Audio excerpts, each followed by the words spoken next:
মলয়া বতাহে কলেহি গোপনে তুমি মোৰ হোৱা কথা কলিজাৰ কোনত সাঁচিছো তোমালে এসাগৰ হেঙুলি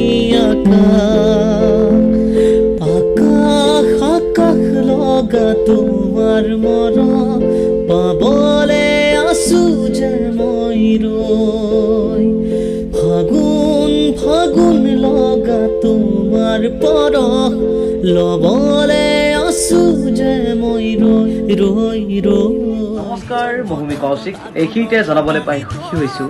অহা 5 জেঠ 19 মে তাৰিখত মই আহি আছোঁ মৌজা চুবুৰী জেউতি সংঘৰ উদ্যোগত আয়োজন কৰা ৰঙালী বিহুৰ সাংস্কৃতিক সন্ধিয়া অনুষ্ঠানটিত গীত পৰিৱেশন কৰিবলৈ। সেয়েহে উক্ত অনুষ্ঠানটিত সমূহ ৰাইজৰ উপস্থিতি সহায় সহযোগিতা আন্তৰিকতাৰে কামনা কৰিছোঁ। আটাই আহি